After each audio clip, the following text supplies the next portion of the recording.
Hello dears, സത്യത്തിൽ എല്ലാവരും സേഫായിട്ടിരിക്കുന്നോ ഇല്ലയോ എന്നുള്ള കാര്യത്തിലെല്ലാം സംശയമുണ്ട്. എല്ലാവരും സേഫായിട്ടിരിക്കട്ടെ എന്ന് പ്രാർത്ഥിക്കുന്നു. അത്രയ്ക്ക് മഴയെന്ന് പറഞ്ഞാൽ ഒരിടത്ത് മാത്രമല്ല കേട്ടോ, ഒരുപാടിടത്ത് എല്ലായിടത്തും മഴ തന്നെയാണ്. ഇവിടെ ട്രിവാൻഡ്രത്തും ഭയങ്കരമായിട്ട് മഴയാണ്.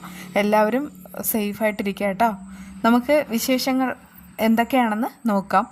അതായത് ആർച്ചയാണെങ്കിൽ ഒരിക്കലും വർഷയെ കാണിക്കില്ല എന്ന് വാശി പിടിച്ച് അവളുടെ അമ്മൂമ്മ നിൽക്കുന്നുണ്ടെങ്കിലും ഒരു വിധത്തിൽ അവരെ കാര്യങ്ങളെല്ലാം പറഞ്ഞ് മനസ്സിലാക്കിപ്പിക്കുന്നത് അവരുടെ ഇളയ മകൾ തന്നെയാണ്.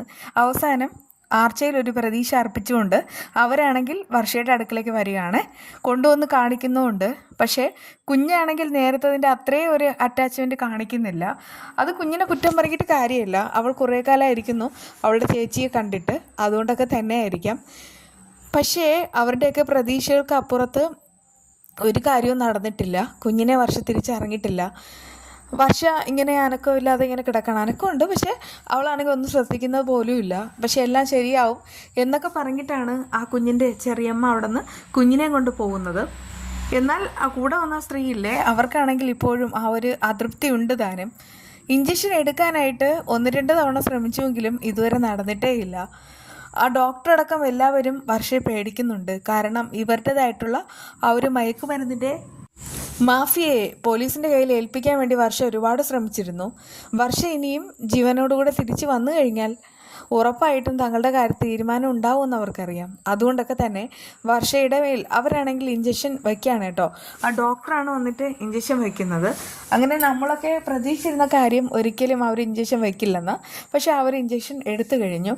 ആ സമയത്ത് അവൾക്ക് ചെറിയൊരു മാറ്റം ഇങ്ങനെ കാണാം. അതായത് അവൾ ആ ഒരു മാറ്റം തിരിച്ചറിയുന്നുണ്ട്. ആളാണെങ്കിൽ ഇങ്ങനെ ചെറിയൊരു വെപ്രാളമെല്ലാം കാണിക്കുന്നതായിട്ട് ഇടയ്ക്ക് കാണിക്കുന്നുണ്ട്. അതിനർത്ഥം വർഷ എല്ലാം അറിയുന്നുണ്ട്. പിന്നെ എന്തുകൊണ്ടായിരിക്കും വർഷ എങ്ങനെ കിടക്കുന്നത്? അതിന് ഉത്തരമില്ല. എല്ലാം വർഷയ്ക്ക് കണ്ടുപിടിക്കാനാവും. വർഷ ഇനി വീണ്ടും ജീവിതത്തിലേക്ക് തിരിച്ചു വരുന്നത് ഗംഭീരം ട്വിസ്റ്റുകൾ കൊണ്ട് തന്നെയായിരിക്കും. തൽക്കാലം വർഷ അങ്ങനെ കിടക്കുന്നു, അത്രയേ ഉള്ളൂ. പക്ഷെ ആ ഒരു ഇഞ്ചക്ഷൻ ഇങ്ങനെ വയ്ക്കുന്നത് കാണിക്കുന്നുണ്ട്.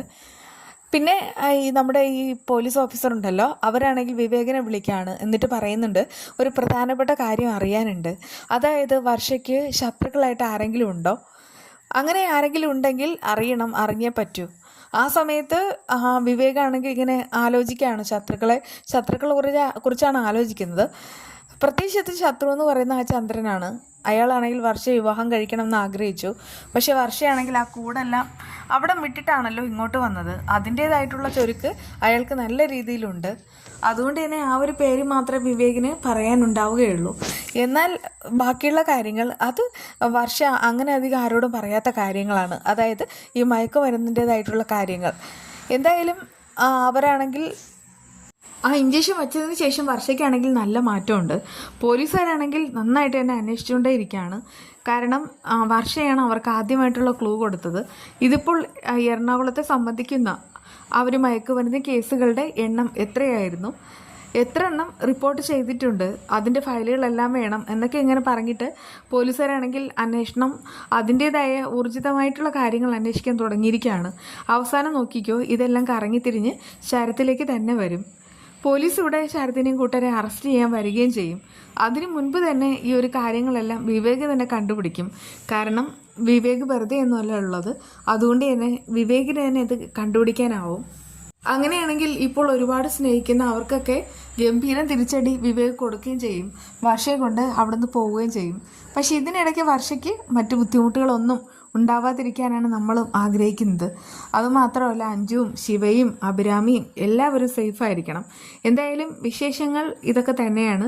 വിശേഷങ്ങൾ എല്ലാവരും ഒന്ന് കണ്ടതിന് ശേഷം സബ്സ്ക്രൈബ് ചെയ്യുക കേട്ടോ. മഴയൊക്കെ അല്ലേ, അതുകൊണ്ടാണ് ഒരു ചായ ഇട്ടത്. സത്യം പറഞ്ഞാൽ നമ്മൾ ഈ മഴ പെയ്യുന്ന സമയത്ത് ഒന്നുണ്ടാവും ചൂടായിട്ടിരിക്കാൻ ആഗ്രഹിക്കുന്നത്. അപ്പോഴേക്കും ഒരു ചായ ഇട്ട് കുടിക്കാനായിട്ട് തോന്നും. ഞാനും അങ്ങനെയൊക്കെ തന്നെയാണ്. ഈ മഴയൊക്കെ ആയതുകൊണ്ട് തന്നെ പുറത്തേക്ക് ഇറങ്ങാനൊക്കെ ഭയങ്കര ബുദ്ധിമുട്ടുണ്ട്. പിന്നെ മോനാണെങ്കിൽ ശ്വാസം മുട്ടലിൻ്റെ ചെറിയൊരു പ്രശ്നം ഉള്ളതുകൊണ്ട് തന്നെ അവനെ നന്നായിട്ട് സൂക്ഷിക്കണം. ആ ഒരു രീതിയിലാണ് കാര്യങ്ങൾ മുന്നോട്ട് പോയിക്കൊണ്ടിരിക്കുന്നത്. എന്തായാലും നമുക്ക് വീണ്ടും നാളെ കാണാം. പിന്നെ എല്ലാവരും സബ്സ്ക്രൈബ് ചെയ്യണം കേട്ടോ.